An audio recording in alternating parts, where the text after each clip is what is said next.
Hello guys, मैं हूं जितेंद्र और आप सभी का स्वागत है आपके अपने यूट्यूब चैनल कॉमर्स की दुनिया में। गाइस, आज की इस वीडियो में मनी एंड फाइनेंशियल सिस्टम के एक और टॉपिक के साथ मैं उपस्थित हूं। गाइस, आज की इस वीडियो में हम बात करने वाले हैं मुद्रा के दोष के विषय में।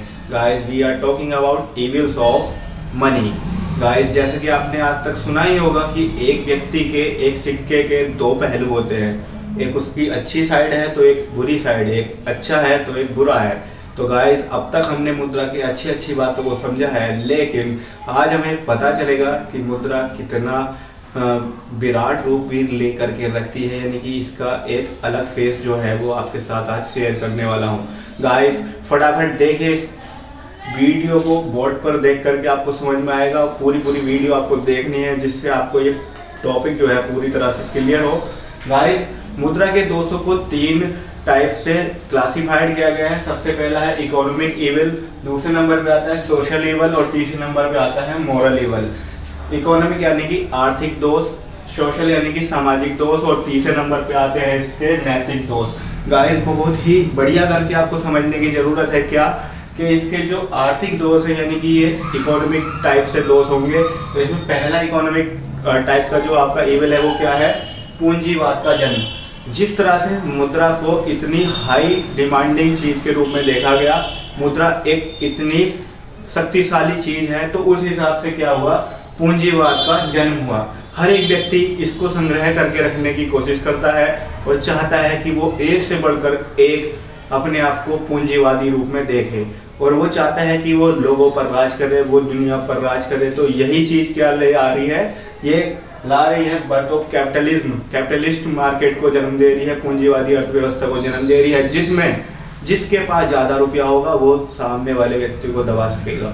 गाइस, ये इसका सबसे बड़ा दोष है। ठीक, दूसरे नंबर पे बात करते हैं ऋण लेने में प्रवृत्ति में जो है इसकी वृद्धि हुई है। ऋण लेने की प्रवृत्ति में वृद्धि। अब ये क्या है? Growth in loan demand. Guys, आपको बात समझनी होगी, जहां एक और मुद्रा की हाई डिमांड है, हाई इसकी पावर है, तो हर कोई व्यक्ति खर्चीला हो चुका है, हर कोई व्यक्ति ज्यादा से ज्यादा खर्च करने लगा है। क्योंकि इससे क्या हुआ है? जब से मुद्रा आई, मुद्रा के आने से क्या हुआ? लोगों की डिमांड्स बढ़ी हैं। डिमांड ने उसको अपव्ययी बनाया, यानी कि एक्सपेंसिव बनाया। वो पहले जो डिमांड करता था वो उसकी एक्चुअल डिमांड होती थी, लेकिन आज की उसकी डिमांड जो लग्जरीज प्लेसेस की डिमांड है। तो गाइस, इनके लिए उसको क्या है? ज़्यादा से ज़्यादा पैसा जुटाने की जरूरत है, और ये पैसा जुटेगा कहाँ से? लोन के रूप में। गाइस, अगर हम थर्ड नंबर पर बात करें तो थर्ड नंबर पे आता है साधनों का केंद्रीयकरण, यानी कि सेंट्रलाइजेशन ऑफ सोर्सेस। ये क्या है गाइस? सेंट्रलाइजेशन ऑफ सोर्सेस का मतलब है किसी एक व्यक्ति के किसी एक ही जगह जो है सोर्सेस का सेंट्रलाइज हो जाना, केंद्रीकरण हो जाना। यानी कि अगर बात समझे तो जब लोगों के पास अच्छा खासा पैसा होगा तो उन्हीं लोगों के पास सोर्स होंगे। ठीक है, सोर्स भी वो अपने पास इकट्ठा करके रखेंगे, और इससे क्या होगा? मोनोपोलिस्टिक कंपटीशन को जन्म दिया जाएगा, यानी कि एक अधिकार को जन्म दिया जाएगा। पूंजीपति लोग छोटे छोटे लोगों को दबा कर रखेंगे और उनके अधिकारों का हनन करेंगे। गाइस, यहीं से शुरू होता है अगला इसका इविल क्या है? मुद्रा के मूल्य में अस्थिरता, यानी कि fluctuation in price of money. Money के प्राइस में फ्लक्चुएशन होता है, क्योंकि यहाँ पर कभी उतार कभी चढ़ाव चलते रहते हैं। कभी वस्तु का मूल्य ज़्यादा होता है, कभी वस्तु का मूल्य कम हो जाता है। और ये मूल्य किस चीज़ पर निर्भर करता है दोस्तों? मूल्य निर्भर करता है आपकी डिमांड पर और सप्लाई पर। जिस तरह से हर एक व्यक्ति के पास मुद्रा रहेगी तो उससे क्या होगा? हर एक व्यक्ति चाहेगा कि वो ज़्यादा से ज़्यादा डिमांडों को पूरा करे, अपनी इच्छाओं को पूरा करे, और इन इच्छाओं की पूर्ति के लिए वो वस्तुओं की जो वैल्यू है उसको बढ़ा भी देगा। और जब वस्तुओं की वैल्यू बढ़ेगी तो मूल्य में अस्थिरता आएगी, यानी कि वेरिएशंस आएंगे। ठीक गाइस, अगले पे चलते हैं अधिपूंजीकरण। अधिपूंजीकरण का मतलब होता है ओवर कैपिटलाइजेशन। ओवर कैपिटलाइजेशन का मतलब क्या हो गया? जब मुद्रा इतनी पावरफुल चीज है तो हर एक व्यक्ति चाहेगा कि वो ज़्यादा से ज़्यादा पूंजी को इकट्ठा करे, ओवर सब्सक्राइब करे, उसको ज़्यादा से ज़्यादा अपने पास लाए। तो वो क्या करेगा? बड़ी बड़ी जगह पर ज़्यादा से ज़्यादा अपना पैसा इन्वेस्ट करने की कोशिश करेगा, और इस लालच में क्या होगा?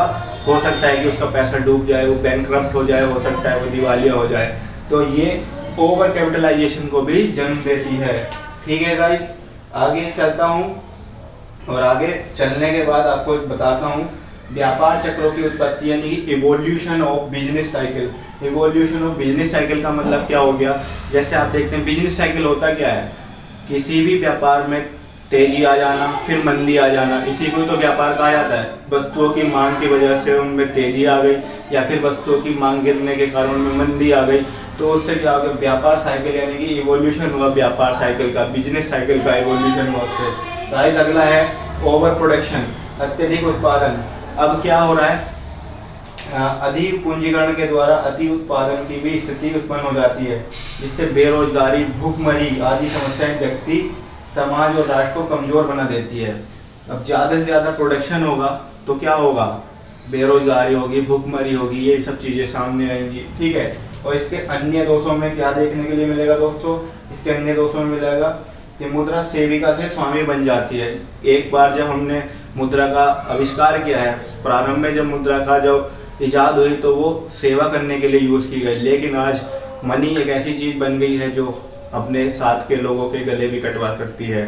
सीधी सी बात है कि मुद्रा से बड़ा कुछ नहीं है, कि बाप बड़ा ना भैया, सबसे बड़ा रुपया, ऐसी कहावतें चलती हैं। गाइस आगे चलता हूँ मैं और बात करता हूँ मुद्रा के सामाजिक दोष की। तो मुद्रा के सामाजिक दोष क्या हैं, तो सबसे पहला सामाजिक दोष है इसका शोषण का उदय होना। गाइस जैसा कि आप सभी देखते ही हैं कि मनी यानी कि जो मुद्रा होती है सबके लिए प्यारी होती है, सबके लिए अच्छी होती है, और कोई व्यक्ति इसको खर्च करना नहीं चाहता है। तो ऐसी कंडीशन में क्या होगा, मुद्रा के प्रयोग से मनुष्य का शोषण करने लगा है। मुद्रा के द्वारा श्रमिकों को उनका उचित पुरस्कार नहीं मिलता है। जैसे पहले मुद्रा तो चलती नहीं थी, लेकिन जो मनुष्य जितनी मेहनत करता था उसको पारिश्रमिक जो है उसको वस्तुओं के रूप में दे दिया जाता था। लेकिन आज की डेट में हर एक व्यक्ति चाहता है कि उससे ज़्यादा काम ले, लेकिन कम से कम उसे पैसा दिया जाए। तो यहीं से श्रमिकों का शोषण होना शुरू हुआ।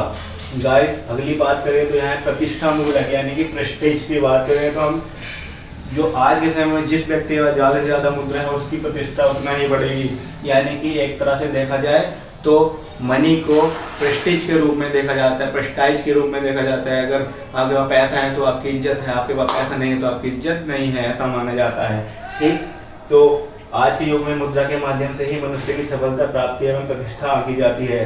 अतः ऐसी भौतिकवादी व्यवस्था में विद्वान, ईमानदार और निर्धन व्यक्ति का अस्तित्व बहुत पिछड़ गया है। कोई अच्छा व्यक्ति है, समझदार व्यक्ति है और एक कहना चाहिए व्यवहारिक व्यक्ति है, उसकी तुलना हम मुद्रा वाले व्यक्ति से नहीं कर सकते। लेकिन आज के समय में वही व्यक्ति श्रेष्ठ माना जाता है जिसके पास पैसा हो, जिसके पास मुद्रा हो, ठीक। अगला है भौतिकवाद का उदय यानी कि राइज ऑफ मटेरियलिज्म। मटेरियलिज्म का उत्पन्न होना, उदय होना। मुद्रा ने आध्यात्मिक गुणों को समाप्त कर भौतिकवाद को बढ़ावा दिया है। और यहाँ पर आप देख सकते हैं कि मुद्रा के शैतान ने आत्माओं को दबा दिया है। किसी भी धर्म अथवा दर्शन में इसके बहिष्कार की शक्ति दिखाई नहीं देती है। कोई सा भी धर्म आज के समय में ऐसा नहीं है जो मुद्रा का बहिष्कार कर रहा हो।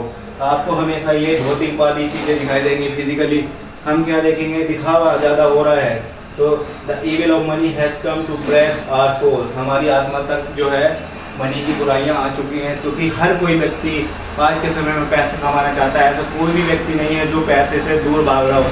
पैसा कमाने के लिए आप कुछ भी करने के लिए तैयार हैं। आज के समय में देखते हैं कि पैसा कमाने के लिए आप कहीं तक भी जा सकते हैं।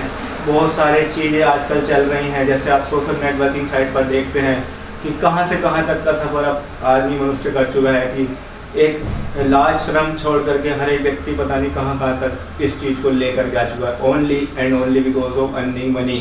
गाइस अगर हम बात करें मुद्रा के नैतिक दोष की यानी कि मोरल इवल्स की, तो मोरल इवल्स में पहला इवल है ईर्ष्या।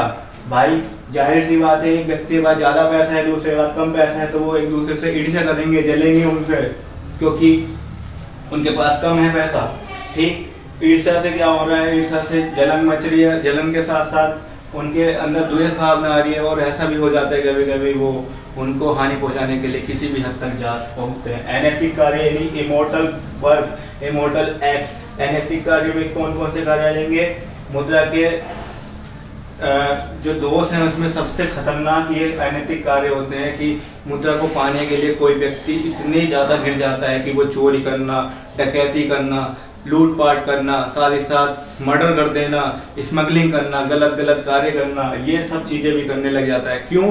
क्योंकि वो चाहता है कि वो मुद्रा अर्न कर ले। तो ये सब कहाँ से आए हैं? ये मुद्रा के दोष हैं। मुद्रा आप समझिए, एक वेश्या तुच्छ मुद्रा के लिए अपने शरीर को बेच देती है और एक न्यायाधीश न्याय के विरुद्ध निर्णय सुना देता है। मैं इस चीज़ को मतलब सत्य तो नहीं कहूँगा, लेकिन ऐसा होता है, ऐसा माना जाता है। उनकी कहीं ना कोई समस्याएं रहती हैं, परंतु ऐसा जो है होना नहीं चाहिए, ठीक है। और लास्ट में मैं बताऊंगा अवैधानिक कार्य यानी इलीगल एक्ट को। तो इलीगल एक्ट कौन कौन से हैं? मुद्रा के कारण ही अनेक प्रकार के अवैधानिक कार्यों को जन्म देती हैं, जैसे रिश्वत यानी कि ब्राइब, चोरी बाजारी, चोर बाजारी, ठीक है, लूटिंग, करप्शन। ये सब कहाँ से निकल के आएंगे? ये मुद्रा की वजह से तो निकल के आ रहे हैं, ठीक। तस्करी आदि यहाँ पर जो है ये अवैधानिक कार्यों में गिने जा रहे हैं। तो गाइस, छोटी सी वीडियो में हमने मुद्रा के दोषों का वर्णन करने की कोशिश की है। मुझे उम्मीद है कि आपको मुद्रा के दोष बहुत ही अच्छे से समझ में आएंगे, और ये भी मैं उम्मीद करूंगा कि ये टॉपिक आपको बहुत अच्छे से क्लियर हो गया होगा। आई होप आपको हम इसी तरह से आपके टॉपिक क्लियर करा पा रहे हैं। अगर आपको ये वीडियो पसंद आई हो तो इसे लाइक कीजिएगा, साथ ही साथ अपने फ्रेंड के साथ शेयर कीजिएगा। अगर चैनल अभी तक आपने सब्सक्राइब नहीं किया है तो सब्सक्राइब जरूर करें। हम मिलेंगे आपसे अगली वीडियो में अगले टॉपिक के साथ। तब तक बने रहेगा कॉमर्स की दुनिया के साथ। Thank you so much.